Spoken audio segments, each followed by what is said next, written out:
Hello everyone, welcome to my channel the glow way.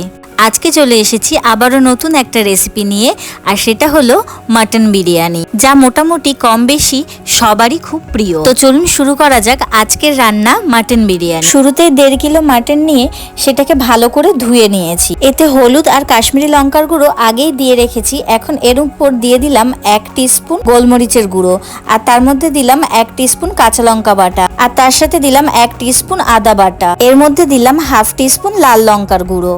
এখন এর মধ্যে দিয়ে দিলাম 2 টেবিল স্পুন ধনে জিরে গুঁড়ো। এরপর দিয়ে দেবো 2 টেবিল স্পুন বিরিয়ানি মশলা। এখানে আমি বিরিয়ানি মশলাটা বাড়িতে বানিয়েছি, আপনারা চাইলে বাইরের কেনা বিরিয়ানি মশলাও দিতে পারেন। এখন এর মধ্যে দিয়ে দেবো 1 টিস্পুন গরম মশলা গুঁড়ো। সব মশলাগুলো দেওয়া হয়ে গেলে এর মধ্যে 300 গ্রাম টক দই আমি মিশিয়ে দিলাম। সব মশলা আর দই দেওয়া হয়ে গেলে মাটনটাকে এগুলোর সাথে বেশ ভালো করে মেখে এটাকে 10 ঘন্টার জন্য আমি ম্যারিনেট করে রেখে দেবো। দই আর মশলা দিয়ে মাটনটা মাখা হয়ে গেলে এর উপর থেকে আমি বেশ কিছুটা সর্ষের তেল ছড়িয়ে দিলাম, আর এখন এটাকে প্রায় 10 ঘন্টার জন্য ম্যারিনেট হওয়ার জন্য রেখে দিলাম। এখন 1.5 কেজি আলু নিয়ে সেটাকে বেশ ভালো করে ধুয়ে বিরিয়ানিতে দেওয়ার জন্য ডুমো ডুমো করে কেটে নিয়েছি। গ্যাসে প্রেসার কুকার বসিয়ে তাতে পরিমাণ মতো জল নিয়ে তার মধ্যে নুন আর হলুদ দিয়ে আলুগুলোকে সিদ্ধ হওয়ার জন্য বসিয়ে দিলাম।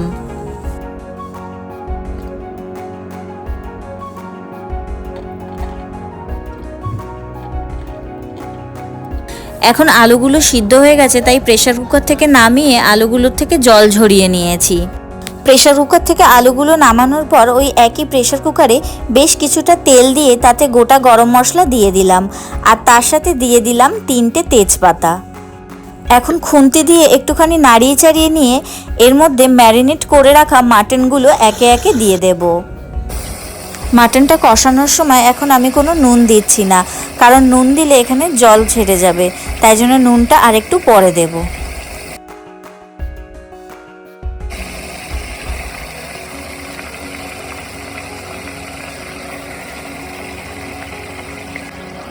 সব মাটনগুলো দেওয়া হয়ে গেলে এখন প্রেসার কুকারটা ঢাকা দিয়ে কিছুক্ষণ মাটনগুলোকে আমি কষিয়ে নেব। যতক্ষণে মাটনটা কষানো হচ্ছে ততক্ষণে 4 কেজি বাসমতি চাল নিয়ে সেটাকে আমি জলে ভালো করে ধুয়ে নিয়েছি, আর কিছুক্ষণের জন্য জলে ভিজিয়ে রেখেছি। এখন মাটনটা বেশ কিছুক্ষণ কষানো হয়ে গেলে এর মধ্যে পরিমাণ মতো নুন দিয়ে দেব। নুন দেওয়ার পর খুন্তি দিয়ে বেশ কিছুক্ষণ নাড়িয়ে চাড়িয়ে নিলাম। এরপর এর মধ্যে পরিমাণ মতো গরম জল আমি দিয়ে দিলাম। একটা পাত্রে কিছুটা হিঙের গুঁড়ো গুলে সেটাকে আমি এখন মাংসের মধ্যে দিয়ে দেব। খুন্তি দিয়ে মাংসটাকে বেশ কিছুক্ষণ নাড়িয়ে চাড়িয়ে নিলাম, আর তারপর এটাকে প্রেসার কুকারে সিদ্ধ হওয়ার জন্য বসিয়ে রাখলাম। মাংসটা যতক্ষণে সিদ্ধ হচ্ছে ততক্ষণে বিরিয়ানিতে দেওয়ার জন্য গোটা মশলাগুলো একটা প্লেটে সাজিয়ে নিচ্ছি। এটা হলো কাবাব চিনি, এটা লবঙ্গ, এটা গোটা জিরে, এটা দারচিনি, এটা হলো ছোট এলাচ, এটা হলো জয়িত্রী, এটা স্টার অ্যানিস, তার সাথে একটা ছোট স্টার অ্যানিস, আর তার সাথে দিয়ে দিলাম একটা বড় এলাচ। এখন একটা হাঁড়িতে পরিমাণ মতো জল নিয়ে তাতে এই মশলাগুলো দিয়ে দিলাম, আর তার মধ্যে দিয়ে দিলাম বেশ কিছুটা পুদিনা পাতা।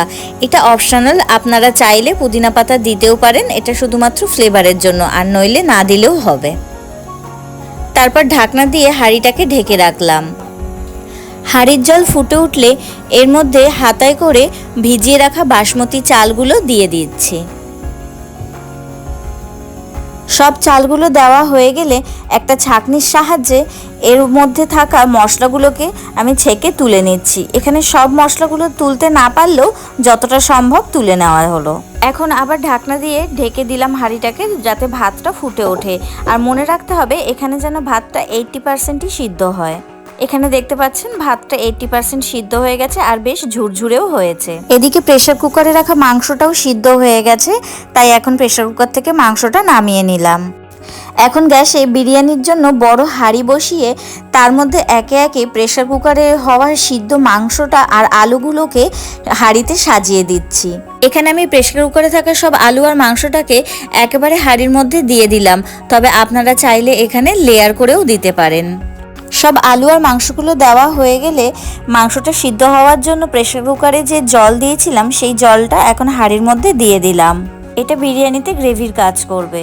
এখন এর মধ্যে গ্রেট করে রাখা খোয়া উপর থেকে ছড়িয়ে দেব।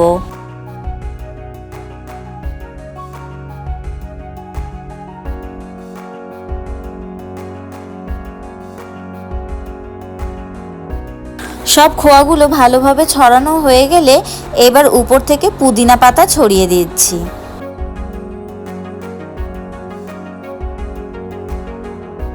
বেশ কয়েকটা আলু বোখরা নিয়ে এর মধ্যে ছড়িয়ে দিচ্ছি।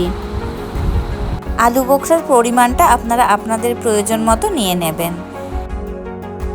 একটা পাত্রে কিছুটা দুধ ফুটিয়ে নিয়ে সেটাকে আবার ঠান্ডা করে তার মধ্যে 2 টেবিল স্পুন গোলাপ জল, 2 টেবিল স্পুন কেওড়া জল আর কিছুটা আতর ছড়িয়ে দিলাম।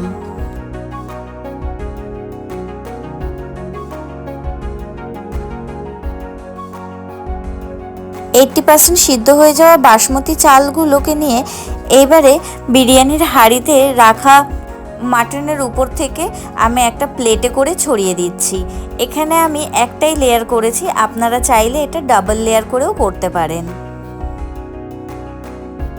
আমার রেসিপিগুলো যদি আপনাদের ভালো লেগে থাকে তাহলে আমার চ্যানেলটিকে সাবস্ক্রাইব করে দেবেন আর লাইক শেয়ার কমেন্ট করতে কিন্তু ভুলবেন না।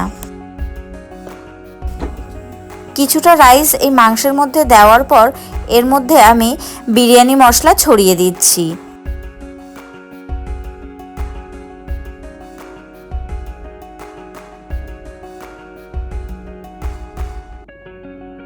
সব রাইসগুলো হাঁড়ির মধ্যে দেওয়া হয়ে গেলে এর উপর থেকে দুধের মিশ্রণটাকে ভালো করে ছড়িয়ে দিলাম।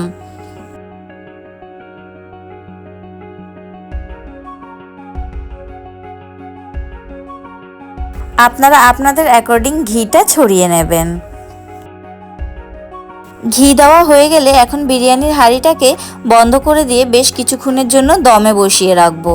দমে বসানোর পর হাঁড়ির মুখটাকে সাধারণত আটা দিয়ে বন্ধ করে রাখা হয়। আপনারাও চাইলে সেইভাবে হাঁড়ির মুখটাকে বন্ধ করে রাখতে পারেন, কিন্তু আমি এখানে সেলোটেপ ইউজ করে থাকি, যেটা কিনা খুব তাড়াতাড়ি আর সহজে হয়ে যায়। আধ ঘন্টা পরে বিরিয়ানির হাঁড়ির মুখটা খুলে দেখছি বিরিয়ানি তৈরি হয়ে গেছে। তো চলুন এখন বিরিয়ানিকে আমি প্লেটে সার্ভ করে নিই। বিরিয়ানিটা কিন্তু খেতে অসাধারণ হয়েছে। আপনারা অবশ্যই বাড়িতে এটা ট্রাই করবেন আর আমাকে জানাতে ভুলবেন না কেমন লাগলো আপনাদের এই রেসিপিটি। আপনাদের যদি আমার রান্নাগুলো ভালো লেগে থাকে তাহলে আমার চ্যানেলটিকে সাবস্ক্রাইব করে দেবেন।